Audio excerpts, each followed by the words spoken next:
Ahora el turno de Laurana Malacalza, que lo tiene re fácil para cerrar el panel. Yo me puse a anotar, buenas tardes, todo de nuevo porque la tengo acá la amiga que me dice reforzar esto, modificar esto, así que confieso que si veníamos con algunas, además de la intervención de ella, la intervención de las compañeras, me genera el desafío de cerrar este panel y abrir a las preguntas. Muchas gracias por la invitación, felicitaciones a las compañeras del INESIP por la iniciativa, me parece que todas coincidimos que era un espacio que nos encanta transitar este encuentro, que era necesario y que nos lo debíamos, porque a pesar de que muchas decimos que los feminismos debemos discutir todas las agendas, y una de las agendas prioritarias tiene que ver con la política criminal y las políticas de seguridad, sabemos que muchas lo intentamos y que muchas nos leemos y nos pensamos, bueno, yo escribo muy poco, así que las leo más que me puedan leer, pero que nos pensamos juntas. Me parece que yo celebro muchísimo este espacio y esta iniciativa. Esto es una elegante manera de decir la incomodidad que me resulta cerrar el panel después de las intervenciones de las compañeras. Alguien en el almuerzo me dijo que veníamos muy bien con los paneles, pero que no había debate. Me parece que este era el panel que necesitábamos para despertar de la siesta, ¿no? Para promover así varios debates después, supongo que en las intervenciones. Yo hace muchos años que vengo pensando el encarcelamiento de mujeres y posteriormente, un tiempo después, el encarcelamiento de mujeres trans y travestis. Y podía haber armado una exposición respecto al encarcelamiento, pero también desde hace menos tiempo vengo pensando sobre los procesos de criminalización, o me vengo haciendo preguntas sobre estos procesos de criminalización que finalmente terminan en el encarcelamiento y que se sostienen desde el encarcelamiento, ¿no? Y en esos procesos de criminalización de mujeres y de mujeres trans y travestis, podríamos decir que desde los feminismos podemos identificar algunos procesos de criminalización que nos diferencian respecto a los varones, y una buena pregunta sería saber o responder si son procesos diferenciados o es diferenciado el impacto de esos procesos de criminalización, o sea, si hay procesos de criminalización diferenciadas para mujeres y personas trans y travestis, o si por el contrario, solamente un mismo proceso de criminalización lo que produce son impactos diferenciados en términos de género. Quiero decir que en esos procesos de criminalización uno puede identificar aquella criminalización vinculada a mujeres que cometen delitos en un contexto de violencia de género, contra sus parejas y exparejas, todo lo que se ha discutido hoy a la mañana en torno a la legítima defensa, aquellas mujeres que son imputadas por delitos vinculados con sus hijos, por delitos vinculados contra la integridad sexual de sus hijos, mayoritariamente, y también por situaciones contra la vida de sus hijos, aquella categoría que tan fuerte arraiga en las cárceles de mujeres, que es la categoría de infanto, y que de alguna manera esa categoría resuena y renombra parte de los debates que se han hecho en el ámbito carcelario a partir de la legalización del aborto, y ese discurso tan moralizante que adquiere la maternidad de las mujeres pobres y también la maternidad de muchas de las mujeres encarceladas. Quiero decir, ahí fue todo un esquema de discusión bien interesante, cómo repensar el debate que se daba en las calles sobre la legalización del aborto al interior de las cárceles, en un proceso donde en las cárceles la maternidad adquiere un valor moralizante muy significativo, y que me parece que esa categoría del infanto de alguna manera conlleva varios de esos sentidos. Podríamos también dar cuenta en esos procesos de criminalización de lo que también se nombró hoy a la mañana, del encarcelamiento de mujeres por tráfico de drogas, pero en las provincias, en los ámbitos provinciales y particularmente en la provincia de Buenos Aires, por el aumento constante de mujeres criminalizadas por la tenencia y venta de estupefacientes, y en ese marco el proceso creciente en los últimos años de encarcelamiento de personas trans y travestis y los procesos de criminalización. Ese era el tema que yo quería compartir con ustedes y que estoy dando todas estas vueltas para no abordarlo directamente a partir de todas las cuestiones que se hablaron antes en el panel. Me parece que todo este proceso de criminalización de mujeres trans y travestis a partir de la tenencia de estupefacientes en la vía pública, que se da muy arraigado en las instancias y con la vinculación del trabajo sexual y de la explotación sexual en los ámbitos públicos en la ciudad de La Plata, conocemos todos los procesos de criminalización que se han hecho en la denominada zona roja de la ciudad de La Plata, pero también otros procesos de criminalización que ocurren en la ciudad de Mar del Plata, en las zonas donde el trabajo sexual se desarrolla en la vía pública o que ocurre en el Gran Buenos Aires, en distintos operativos que la misma policía ha llamado operativos prostitución, que se dan en los caminos de cintura, en la Ruta 4, en todas distintas instancias donde aparece, digamos, un engranaje entre la prostitución y la tenencia de estupefacientes con fines de comercialización. Y me parece que en esos procesos de criminalización viene muy de la mano de la creación de estos nuevos escenarios bélicos que aparecen en este contexto actual del capitalismo global, que tiene que ver con la creación básicamente de dos escenarios bélicos para demandar aún mayor presencia de las fuerzas de seguridad, para reclamar aún mayor punitivismo, que tiene que ver con la guerra contra el narcotráfico, el crimen organizado y la guerra contra el terrorismo. De la mano de esa creación de los escenarios bélicos, la figura de los cuerpos de las mujeres y de las identidades feminizadas adquieren una significación muy importante donde se entretejen parte de estos reclamos por una mayor seguridad frente al miedo que estos escenarios bélicos van promoviendo, pero también que entrelazan un reclamo por mayores instancias de punitivismo. Y a mí recorriendo estos ejemplos que les decía, sobre todo de los operativos policiales que se han llevado a cabo en la zona del Camino de Cintura, en Mar del Plata y en La Plata, lo que podemos observar a partir de las entrevistas que hemos hecho con mujeres que han sido criminalizadas, a partir de los análisis de las causas judiciales, es un enorme predominio de las prácticas informales de las fuerzas policiales.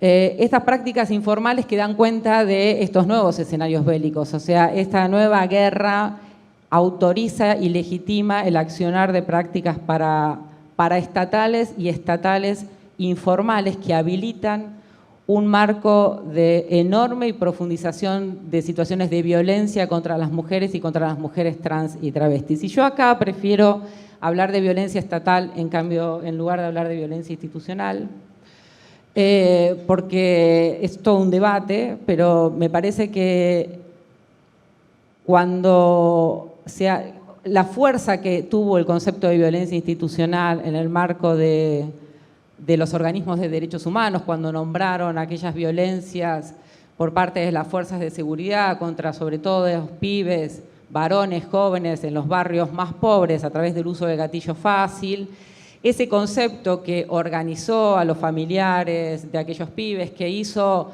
de alguna manera, ese concepto sirvió como una forma de mostrar la vida, el valor político que esas vidas tenían y que esas muertes habían tenido. No eran que eran unas muertes pasajeras de un pibe chorro más o de un pibe pobre más, sino que ese concepto de violencia institucional y esa organización de los familiares lo que permitió es que esas muertes tuviesen una validez política. Ese concepto de violencia institucional, cuando se incorpora en los procesos estatales, quiero decir, en la creación de registros de violencia institucional, en la creación o el pedido de fiscalías que aborden el problema de violencia institucional, cuando se incorpora incluso en la ley de violencia contra las mujeres, perdió ese sentido de fuerza política, digamos. De alguna manera lo que consolidó fue, o lo que juzgó o lo que condenó fue los excesos de un marco institucional que no se cuestiona, ¿no? Quiero decir, digamos, en todo caso se comparte un status quo de que hay ciertas instituciones que no se las cuestionan ese orden, en todo caso lo que hacen es un exceso. Lo que cometen es un exceso. A mí me interesa más pensar como violencia estatal, aquella violencia que forma parte de los agentes estatales y que forma parte en todo caso de esas prácticas informales e ilegales que se legitiman y se permiten en el accionar de las fuerzas policiales, con la connivencia del accionar de las fuerzas judiciales. Quiero decir, los procesos de criminalización no solo se explican por las reformas legislativas, sino que se explican también por las lógicas burocráticas que reafirman esos procesos de criminalización. Hay una lógica burocrática, administrativa, policial, judicial, que sigue reafirmando esas instancias de criminalización.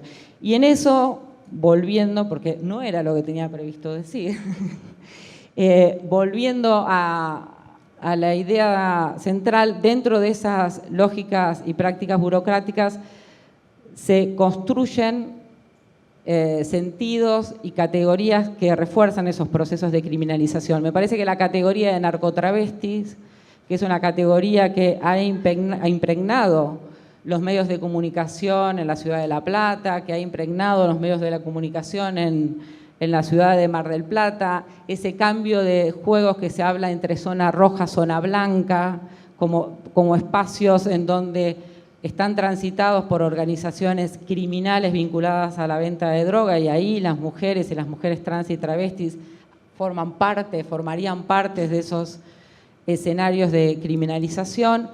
Se arraigan también a partir de unas instancias claves de estos tiempos que tienen que ver con políticas de seguridad que promueven la participación de la ciudadanía en los procesos de estigmatización y criminalización de determinados grupos. En esto estoy pensando en todas las modificaciones que se han hecho en las políticas de seguridad en los últimos años, incitando a la participación comunitaria, incitando a la participación de los vecinos, como en el siglo XIX esa categoría entre quienes son vecinos y quienes no lo son, para autorizar y legitimar el tránsito y la habitabilidad de determinados territorios. Y en esto queda claro que aquellas mujeres que se identifican como trabajadoras sexuales o aquellas mujeres trans y travestis que están ejerciendo la prostitución no tendrían, digamos, la capacidad ni las condiciones sociales para transitar esos territorios, que además son territorios que ya no están al margen de los centros urbanos, que ya no son territorios, son zonas excluidas del espacio céntrico urbano, sino que son territorios, son nuevas territorialidades con límites mucho más porosos, con límites mucho más flexibles entre centro y periferia. Nosotros en la ciudad de La Plata, la zona roja no está en una zona excluida de la ciudad de La Plata, sino que forma parte de las inmediaciones del ámbito académico, de las universidades. Quiero decir, son territorios que son nuevas territorialidades que se resignifican en el marco de las ciudades. Y en esos nuevos territorios donde las políticas de seguridad han impulsado de alguna manera la participación de los llamados vecinos que se organizan en asambleas, que inician cada una de las causas judiciales a través de los llamados del 911, llamados que nunca se investigan cuánta prueba pueden contar o cuánta prueba pueden aportar, sino que rápidamente inician una causa judicial, vecinos que filman, que registran con sus teléfonos celulares los supuestos pasamanos y la supuesta, digamos, venta de drogas en esos lugares. Lo que ha promovido es la saturación de esos territorios por parte de las fuerzas policiales, con, para decirlo rápidamente, operativos de imagen, operativos que lo que hacen es saturar el territorio para prevenirlo, pero nada más que para dar cuenta de la presencia policial. Digo, un ejemplo de esto tiene que ver con la cantidad de operativos de saturación que se dan en estos lugares, la cantidad enorme de detenciones de mujeres trans y travestis en estos lugares y en todo caso, mucho menos causas judiciales que se inician. Esto que las compañeras hablaban del hostigamiento permanente de las fuerzas policiales, se refleja casi más a una demanda de seguridad de los vecinos, a un saneamiento preventivo de determinados lugares en clave seguritario, pero que tiene, digamos, un menor impacto en los procesos de judicialización. No quiero decir que no hayan crecido los procesos de judicialización, todo lo contrario.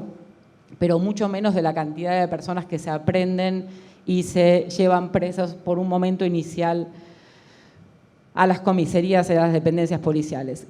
En contra, digamos, en coordinación con lo que decían las compañeras, sobre todo con lo que decía Paula, algo que desde los feminismos se vio como con alegría, que fue las modificaciones de los códigos contravencionales para la no criminalización de la prostitución, tiene su contracara en que en lugar de usar figuras contravencionales, cada vez se usan más figuras penales y cada vez con penas cada vez más altas. Quiero decir, antes se las detenía por contravenciones, ahora se las detienen por tenencia y venta de estupefacientes.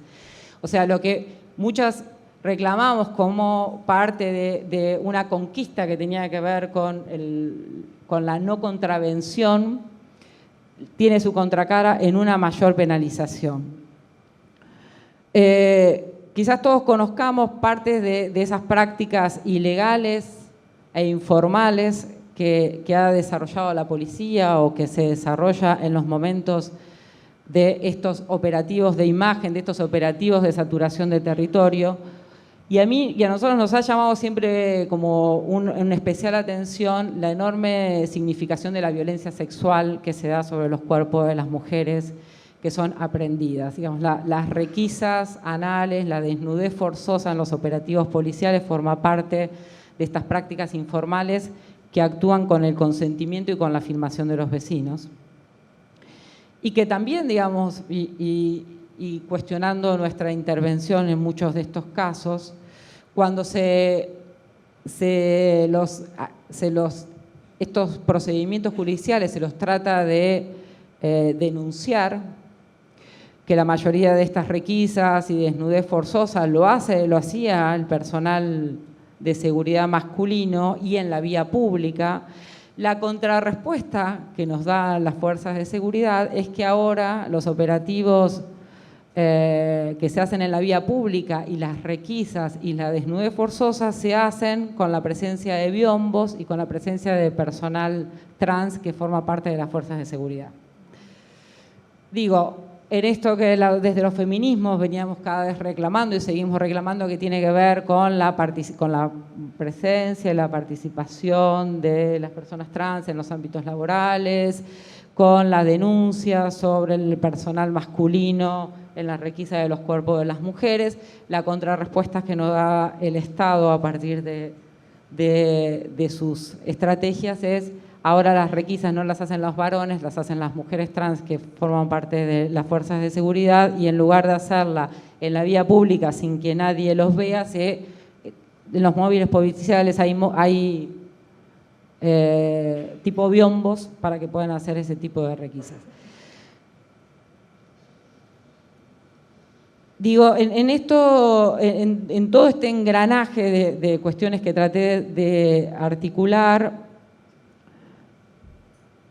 me parece que parte del desafío de repensar estas agendas feministas en temas de política criminal tiene que ver con lograr, digamos, poder articular las distintas aristas que adquieren los procesos de criminalización en materias de políticas de seguridad, en materias de construcción de ciertas estigmatizaciones, en materia del modo en que se ejecuta la pena, un punto que no hemos trabajado, que tenga que ver con cómo esto después se refleja en el encarcelamiento, y no solamente en el encarcelamiento, que en la población trans es una obviedad casi volver a decir que el 90% de las personas trans que están encarceladas en la provincia de Buenos Aires son mujeres y mujeres migrantes, de las cuales casi el 85% están presas bajo un régimen de prisión preventiva y casi el 100% por delitos vinculados a la tenencia y venta de drogas. Cómo el encarcelamiento aún y desde la cárcel se siguen fortaleciendo esos procesos de criminalización. Una de las mayores dificultades que hay para obtener una medida alternativa a la prisión de las mujeres trans y travestis que están encarceladas tiene que ver con la peligrosidad de la fuga. La mayoría son inmigrantes, es una obviedad que va a haber una peligrosidad en la fuga. O no sé si es una obviedad, pero al menos para la justicia lo considera como una instancia obvia. La mayoría de las mujeres trans no tienen un domicilio arraigado. La mayoría de las mujeres no tienen familias en estos lugares, o en nuestro país, o mucho de el concepto de familia, de los vínculos familiares, es diferente al que tenemos muchas de nosotras, como desde también ese ensañamiento carcelario que sigue promoviendo estas instancias de criminalización. Bueno, gracias Ileana por darme el cierre y haberme hecho modificar la intervención. Espero haber sido clara. Para mí ha sido un gusto compartirlo. Gracias.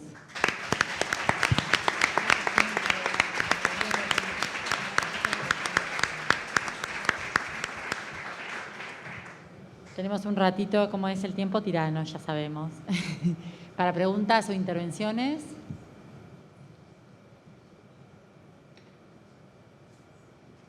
No veo. Lu.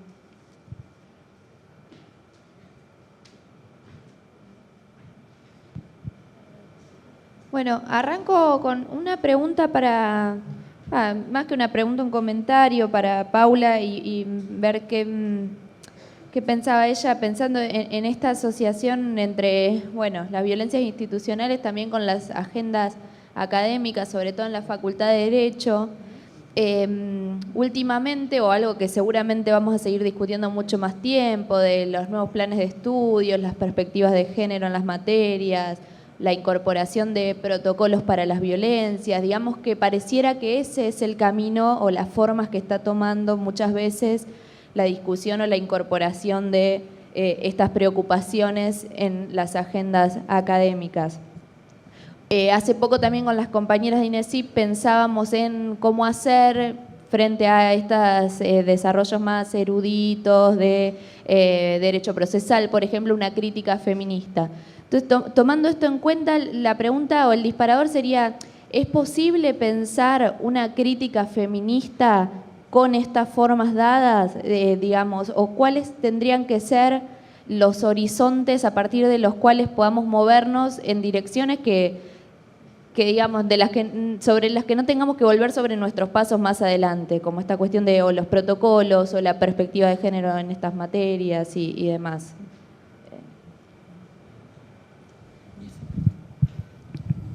¿Hay alguna pregunta más? Si no le doy a Pau, o alguna intervención, y hacemos así, tipo grupito, ¿está?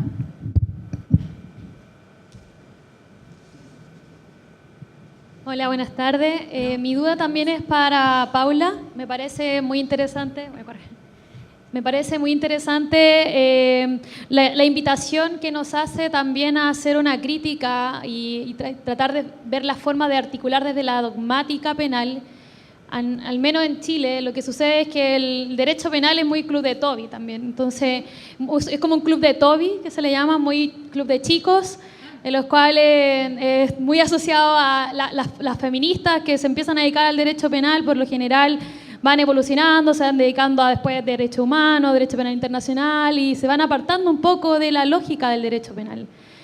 Y esto últimamente ha chocado con una realidad que se está enfrentando en muchas aulas, en muchas escuelas, facultades de derecho, temas de acoso de profesores, y se están implementando los protocolos de acoso, lo cual ha generado ya, o se está empezando a generar como un impacto negativo, porque por lo general hay más docentes hombres, investigadores hombres que mujeres, sobre todo en el derecho penal. Y eso está trayendo un impacto negativo en el sentido, ok, no tengo ayudantes mujeres, me ahorro el problema del acoso, no tengo investigadoras mujeres, me ahorro el problema del acoso. Entonces, es un poco cómo ve el horizonte en el sentido de ir generando estas instancias de articulación desde la dogmática, y también para que la crítica al derecho penal no sea desde el punto de vista normativo, ¿cierto?, del positivismo, de lo que está escrito, sino que nos vayamos más atrás, nos vayamos al sentido de las normas, desde la teoría de las normas que subyace detrás de las normas de comportamiento que impactan en las normas de sanciones, como empezar a hacer ese tipo de reflexiones sin ver justamente con esta, al menos en Chile se está viendo esta como techo de cristal que estamos empezando a tener justamente por la carencia de mujeres vinculadas también al área. Primero, una evaluación respecto de, o mejor dicho, la Facultad de Derecho. Yo creo, bueno, van a decir, bueno, acabas de decir que ese era un lugar donde hay que construir agendas, sí. Ahora, las agendas hay que mirarlas en perspectiva. Yo no creo que la Facultad de Derecho en sí mismo en sí misma debería ser un campo de batalla, digamos, como campo de batalla es demasiado chiquitito. Yo creo que, por eso decía, lo que está pasando por fuera de las facultades de Derecho hasta ha llegado a lugares como la Facultad de la UBA, donde no pasaba absolutamente nada de estos temas. Entonces, ¿qué hay que hacer? Bueno, en principio yo creo que hay que hacer de todo. ¿En qué sentido de todo? Una de las grandes ficciones del derecho es que el derecho es coherente, que el derecho tiene que ser racional y que en todo caso el conocimiento es algo que se construye linealmente tendiente a determinados fines y en todo caso algunos tendrán fines más conservadores y otros tendremos fines más progresistas. Yo creo que en principio hay una dificultad que no la planteé, pero yo creo que es una dificultad que está porque no había un interés. Yo creo que ahora hay un campo muy favorable para hacer esto.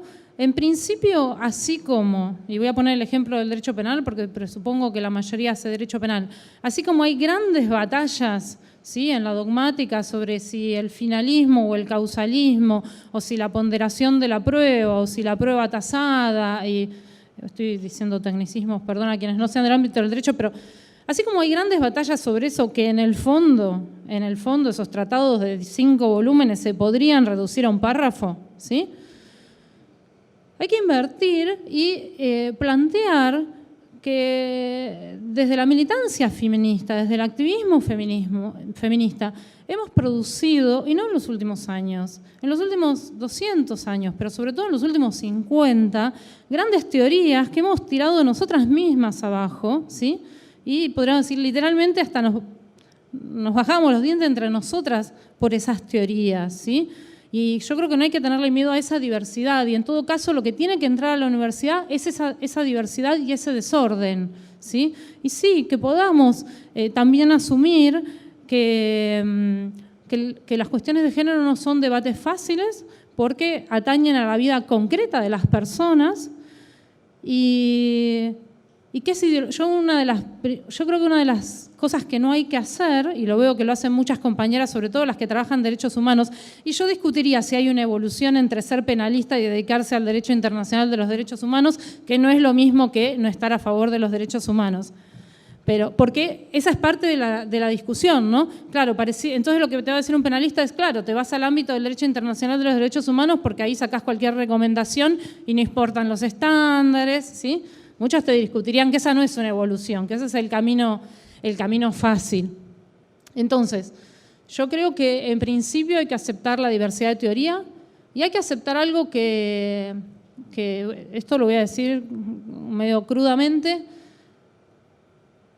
las buenas intenciones no aseguran los buenos resultados. Que yo abrace la causa feminista, que abrace la militancia, que yo abrace el participar de un contexto asambleario, no implica que ese descubrimiento, que probablemente sea transformador de una vida, de esa persona que abrazó esa militancia, sea transformadora de la vida de otras, porque tal vez las otras compañeras que están en esa misma asamblea, ¿sí?, se sintieron transformadas por otro abordaje u otra interpelación. Entonces, en principio yo creo que lo que falta es lectura. El otro día me preguntaban un artículo, bueno, nada, lo publicó una amiga, pero me decían, no, porque el artículo está buenísimo. Yo ese artículo ya lo había publicado hace 15 años, ¿no? Yo creo que, bueno, es una muestra de que nadie lee. No porque yo escriba cosas buenísimas, qué sé yo, capaz que es una porquería, lo leen, no importa el artículo. Digo, pero esta idea de que siempre tenemos que volver a decir lo mismo, ¿sí? Y en realidad hay bibliotecas enteras en donde gran parte de esto se discutió y esto es algo que tiene que llegar a las facultades de Derecho. Las feministas no somos en una colección de taradas que repiten la CEDAW como si no nos diéramos cuenta que de la CEDAW no vamos a sacar nada, ¿sí? Así como quien hace derecho de los niños no va a sacar nada del interés superior. Así que eso es una, no tener miedo a la teoría y plantear eso y ponerse a estudiar y llevar la teoría. A mí me pasó del bimestre pasado se me duplicó la matrícula. Y es mentira, porque en general está el estereotipo, los que estudian Derecho son medio salames, sí. Cuando preguntás, habían leído a Butler, capaz que apreciado, capaz que le entendían bien, mal, no importa, porque no hay una interpretación correcta. Esto es, están a años luz. no de su profesor de penal, que esto no le importa nada. Están años luz de la profesora que viene y dice, bueno, nos vamos a poner las lentes de género. Eso puede parecer un chiste, pero eso es como la Academia de Derecho introduce estas cuestiones. Y por eso les decía, hay que desconfiar de las propias buenas intenciones, porque las buenas intenciones llevan a políticas redentoristas, que es esto que bien señaló con otras palabras Georgina, la que viene a salvarlas, ¿sí? Bueno, no, porque el problema es que vos nunca conociste un buen trabajo. ¿Qué es eso? Bueno, eso es como discutir toda la historia del derecho del trabajo, ¿sí? No, ¿qué sería un buen trabajo? ¿Qué sería? Entonces, eso por un lado. Yo creo que también hay que interpelar a la denuncia, pero ¿la denuncia en qué sentido? La denuncia en el sentido de vos acosás. Primero, yo creo que sería mucho más efectivo en la Facultad de Derecho, en vez de un protocolo, en la mía pusieron, y el protocolo es mandar un mail a una casilla que no sabes ni quién lo va a leer, si es que lo lee alguien, porque no está a nombre de nadie. Bueno, péguenle una cartulina en el pizarrón, fulano acosa. Todo el mundo sabe en qué materias se roban, qué materias hay que estudiar mucho. Bueno, hagan listados de en qué materia te acosan. Hagan listados de los tipos, digamos, no es tan difícil. Yo iría más por la acción directa. Yo creo que hace falta un poco más de acción directa en las facultades de Derecho. Es cierto que está la cuestión de la carrera, ¿no? Está bien, pude haber tenido suerte y demás, pero también hay mucho miedo a perder algo que nunca se tuvo, ¿sí? Yo veo muchas compañeras que dicen, no, porque si yo hago eso nunca voy a ascender, no, porque si... No vas a ascender de cualquier manera, digamos, no es que... O sí, pero a un costo que no... Yo creo que hay más miedo a perder algo que no se va a perder y que en ese sentido creo que lo que hace falta es discusión política. Por eso me parece súper bueno este espacio que está en el INESIP y por eso yo retomaba esto y lo quería. Y no es una ironía ni un chiste. Yo a todos los que son el panteón hoy, a todos los tratadistas del Departamento de Derecho Penal los conocí en el INESIP en un taller que iba con otra gente de filosofía a estudiar otras cosas. Y me acuerdo perfectamente que Ileana y Luciana, que están por allá, eran las chicas para todos estos, ¿no? Bueno, todos esos no están hoy acá, ¿sí? Y gran parte de su formación la deben a este espacio, y eso yo creo que forma parte, las memorias de la construcción de los saberes colectivos. No es que hoy, bueno, vino alguien, eso siempre estuvo, ¿sí? Siempre estuvo en el sentido, bueno, las chicas estaban, ¿sí? Yo estaba... Bueno, esos saberes, recuperar esas historias e interpelar en ese sentido. Bueno, ¿sabes qué? Tendrás 5 tratados, pero sos un salame, porque si derogaste los códigos, los edictos y después haces un código contravencional en donde sigue estando punida la conducta, pero como encima no es considerado penal, es el peor de los escenarios. Te aplican normativa penal, pero a nadie le importa, porque es como un derecho penal chiquitito. Bueno, qué sé yo, interpelemos a esos cráneos que plantearon eso. ¿Y por qué no existe una legislación de faltas en donde hay que pagar una multa? Y bueno, no tengo plata, no pago la multa. Y por eso les decía que en ese sentido, a veces también las discusiones con otras partes de la dogmática son interesantes. Bueno, ¿qué pasa? Por un lado pasa esto y por otro lado, ¿qué está pasando? ¿No? Hoy me sorprendió porque Tamar Pitch hablaba de, en otros países, yo no sé en realidad en cuáles son, en donde se está planteando como un tipo penal la prohibición de la subrogación de vientres, ¿sí? Para nosotros esa no es una discusión penal, es una discusión de otro estilo, pero que en términos teóricos es idéntica a la de prostitución y a la de aborto, y es quién controla tu cuerpo. Bueno, entonces yo creo que esos debates están y que hay que llevarlos, y que hay que llevarlos a las aulas, y que si no van a entrar solos, porque las trae el alumnado. Y después, respecto de si los protocolos sirven o no sirven, qué sé yo estuve hace 2 años en una reunión que eran todas compañeras de universidades nuevas, estas del conurbano, que ya estaban más avanzadas que la UBA en los protocolos. Y bueno, la tensión era, bueno, nosotras no queremos punir, hacemos un expediente. El expediente duraba 3 años y terminaban puniendo, porque a uno le hicieron juicio académico y le echaron. Bueno, qué sé yo, está bien, que se vaya, digamos. Si esa es la mejor forma o es mejor alentar a las alumnas a que escrachen, bueno, también puede ser. Qué sé yo creo que a veces hay mucho temor reverencial. Esto no es algo que tenga que ver con nuestro carácter como mujeres, sino que también tenemos que asumir que la educación legal es una educación para la jerarquía, ¿sí? Y esto lo vemos, quien trabaja en el Poder Judicial lo ve, quien trabaja en un estudio lo ve. Esto hay una forma de vestirse, una forma de hablar. todo un canon que cumplir. Bueno, interpelar esas formas. Esta idea de que los penalistas tienen discípulos. Discípulos tenía Jesús, si es que existía. Decía, no, porque es discípulo, y esto. Acá también hay un grupo de boys, que no son de derecho penal, son de filosofía, ¿no? Los Nino Boys. ¿Viste? Y los boys, están en 55 años los boys, pero bueno, siguen siendo boys. Pero bueno, qué sé yo, no... Después la cuestión de los programas, y bueno, esa es una apuesta más complicada. Yo creo que hay que apostar a los espacios, no sé si alternativos, pero que conmuevan...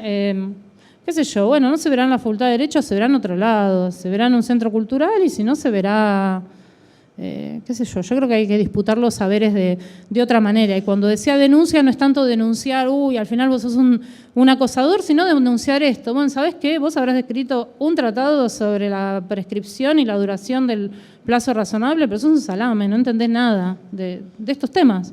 Y yo creo que esos temas hay que hacerlos valer como teorías y como saberes. Claro, antes hay que estudiarlos. Si le vamos a ir a decir lo de las lentes violetas, y sí, nos van a mirar como, creo yo, como... Pero bueno, no sé si esto responde. Yo creo que no hay que perder este momento. Este es un momento propiciatorio para que pase algo en las facultades de Derecho. Mínimo, un ruidito. Y sabiendo siempre que nuestra agenda no puede estar centrada en el derecho. Bueno, sí, pero va a ser una agenda muy chiquitita, ¿no? Los cambios sociales no pasan por los grandes no van a pasar por el derecho, pero bueno, como no hay un horizonte revolucionario a la vista, hacemos de cuenta que sí, ¿no? Bueno, estamos.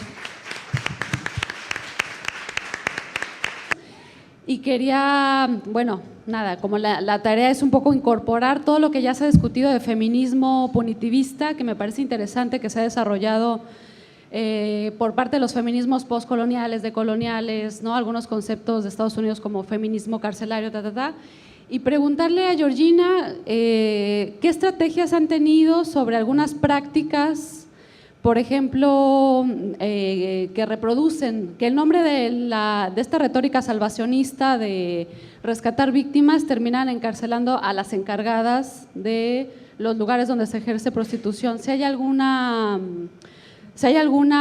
estrategia que tengan, porque bueno, en la investigación que yo he llevado a cabo, ese imaginario de redes de trata en realidad terminan siendo el 44% mujeres, ¿no? Que son las que se llevan en los allanamientos. Entonces, si hay alguna respuesta hacia eso, y preguntarle a la mesa, por ejemplo, si qué pasa con estas prácticas que en los allanamientos también en búsqueda de víctimas se termina reproduciendo por parte de los policías o los fiscales, que al hacer labor policial previa terminan haciéndose pasar por clientes y estas cosas que se reproducen, ¿no? En nombre de una retórica salvacionista y que además explican ellas mismas como un origen, que tiene un origen feminista en realidad. Me parece interesante, son mujeres que quieren rescatar a otras mujeres. No, la verdad que primero vamos a contar un poco cuál es el rol de las encargadas, porque como dije en la exposición de mi charla, que hay mucha gente que desconoce lo que sucede dentro de un departamento privado, dentro de una casa, y da por hecho que es prostitución, horror, esclavitud, ¿no? Esas son las cosas que mucha gente piensa relacionado a cómo se desarrolla el trabajo sexual puertas para adentro. Específicamente a lo que me voy a puntualizar tiene que ver con la organización del trabajo sexual dentro de la clandestinidad y los márgenes ilegales. No hay una única forma de ejercer el trabajo sexual puertas para adentro, pero como no lo vemos, y en cambio a la trabajadora sexual que ejerce el trabajo sexual en el espacio público sí la vemos, porque sacó a lo público lo que históricamente y por mandato patriarcal nos dijeron a las mujeres, sobre todo que tenemos que guardar a lo privado, es algo que se ve. Pero quienes decidieron ejercer el trabajo sexual puertas para adentro como una protección al estigma, que la familia no se entere, porque es más cómodo, otra es porque se fueron expulsadas del barrio donde ejercían el trabajo sexual por denuncia de los vecinos, por la organización de comités vecinales.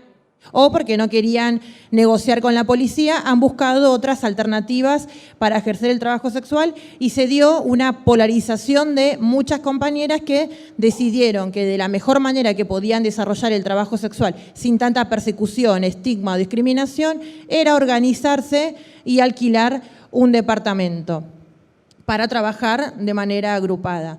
Lo que sucede ahí es que con el tema de la implementación de las políticas antitrata han entendido que organización sindical o cooperativismo sin el marco legal es igual a explotación laboral.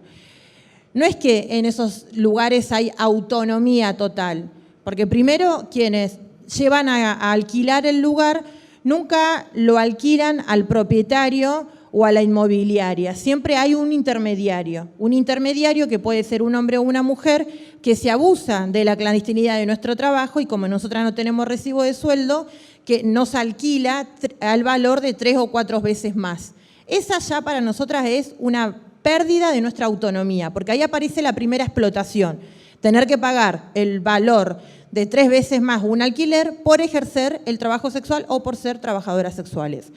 Muchas de las trabajadoras sexuales que superan los 45 o 50 años se quedan ya con un pie por fuera del mercado sexual. Quiere decir que en todo trabajo, nuestro valor, nuestro capital erótico, nuestra productividad tiene una fecha de vencimiento. Sin ir más lejos, pueden ir a los avisos clasificados del diario Clarín y cuando queremos salir a buscar trabajo tenemos que tener buena presencia y tenemos que tener menos de 35 años. Si tenemos 40, olvídate, vamos a estar precarizadas toda la vida porque el sistema capitalista nos necesita bellas y nos necesita productivas y jóvenes para, digamos, sacar aún mayor plusvalía de nuestra explotación y llenarse obviamente los bolsillos de sus ganancias. Entonces, hay un montón de compañeras que pasan los 45 años y comienzan a tener una baja en su trabajo.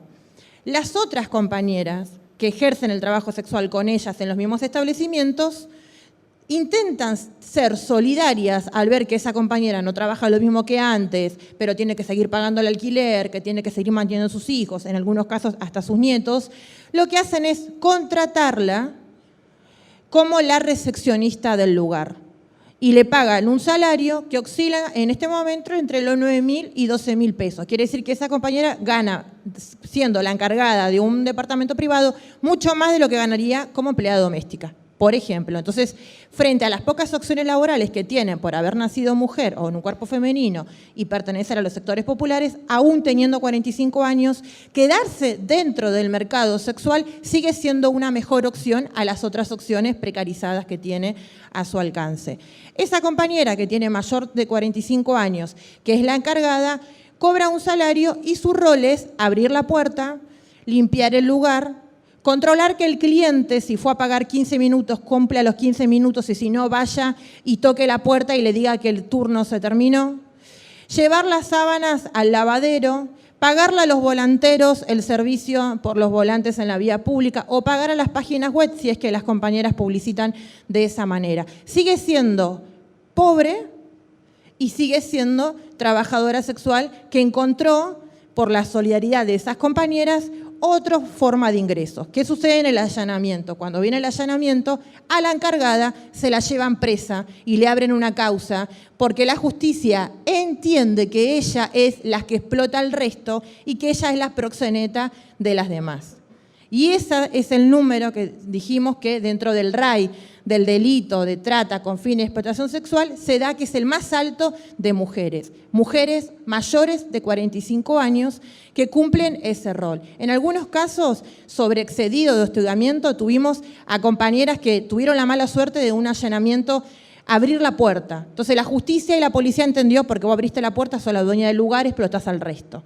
En otras situaciones, la mayor de edad, no había encargada, entre todas se organizaban, pero era, bueno, vos sos la más grande en edad que al resto, damos por hecho que vos explotás al resto, a las demás.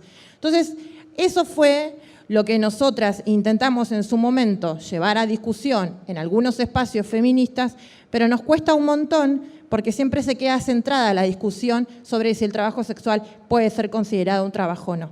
O sea, ahí se queda como enquistado, no con una disputa tremenda, con una pelea que, nada, que lo digo por experiencia propia, que hasta a nosotras nos apasiona pelear, argumentos y demás, pero la problemática que encontramos es, después las compañeras siguen yendo presas, ¿qué hacemos con esto? Y la verdad que la estrategia es, que hicimos nosotras es justamente buscar este tipo de espacios, no por nada estamos hablando acá, o sea, buscar mayor visibilidad con nuestras propias herramientas que son las redes sociales, con el Instagram que tiene, por ejemplo, esas historias que te pueden hacer preguntas y nosotras decimos, bueno, solo 20 preguntas con respecto a los departamentos privados y la gente te empieza a preguntar y nosotras, o hacer videos, o cuando sacan, el gobierno de la ciudad hace poco lanzó nuevamente la campaña para sacar los papelitos de la vía pública y dijimos, bueno, vamos y enfrentémoslo, hagámosles una contracampaña y que sea a nosotras que se nos enfrenten y poder discutir ahí en el espacio público. Entonces, hacemos de las estrategias las que tenemos a nuestros alcances, como bien dice Paula, ¿no? Las compañeras que son encargadas hicieron hace muy poquito una entrevista en una revistita que nosotras tenemos del barrio de Constitución. Ella contó que era trabajadora sexual, que estuvo 2 años presa. Hemos visitado a muchas de esas compañeras que están en penales, sobre todo hay una compañera que es remisera, que la llevaron presa por ser la remisera, la que trasladaba, supuestamente, cumplía el rol de hacer la remis a 4 compañeras que cruzaban el puente que une Santa Fe con Paraná, y ellas habían vuelto a la calle a ejercer el trabajo sexual porque en la provincia, tanto de Santa Fe como en la ciudad de Paraná, Entre Ríos, se había prohibido el funcionamiento de cabaret, que esa también es otra discusión. Mucha gente da por entendido que el cabaret es el horror, ¿no? Que ahí van todos los tipos violentos a cagarnos a palo, cuando capaz que en nuestras casas a nosotros nos cagaban a palo y estábamos más expuestas a la violencia no en el cabaret ni en la esquina, sino dentro de nuestra propia institución familiar, donde se despliegan los mayores abusos y la mayor violencia familiar. No es que lo dicen las trabajadoras sexuales, si a ustedes les gusta ver las estadísticas y creer en las estadísticas, lo dicen las estadísticas. Los femicidios se dan dentro del núcleo familiar, y eso no es que estamos haciendo una romantización de la prostitución y demás, nosotras siempre lo decimos, nuestros clientes son machistas, eso no está en discusión, pero son machistas igual que sus padres, igual que sus novios, igual que sus maridos, igual que sus amantes, son machistas como son la mayoría de los hombres machistas que han nacido en esta sociedad justamente patriarcal. Pero siempre está como la condena a la puta y al cliente de la puta. Y esa condena siempre se trata de aleccionarnos a través del derecho penal. Es decir, saliste a la calle, te hago un código contravencional. Te corriste de la calle y te vas a un cabarulo, te prohíbo el cabarulo. ¿Querés publicar en el rubro 59? Te prohíbo el rubro 59. ¿Querés trabajar de forma cooperativa con tus compañeras? Una de ustedes va a ir presa. Y es un acorralamiento que hacen en pos de salvarnos, en pos de luchar por la igualdad, y lo que terminan haciendo es llenar el sistema carcelario de mujeres pobres. Entonces, pensemos eso. ¿Ese es el feminismo que queremos? ¿Meter presa a la pobre? Eso es lo que nos tiene que interpelar. Después la discusión, trabajo sexual, sí, no, la seguiremos dando, pero el feminismo que queremos es llevar a las mujeres pobres presas. ¿Así se termina nuestro feminismo? No, compañera, el feminismo que tenemos que apelar es un feminismo para la transformación, para transformar la vida de esas compañeras en mejores condiciones laborales, con derechos, y no condenándolas a mayor marginalidad, a mayor exclusión y a mayor condena social.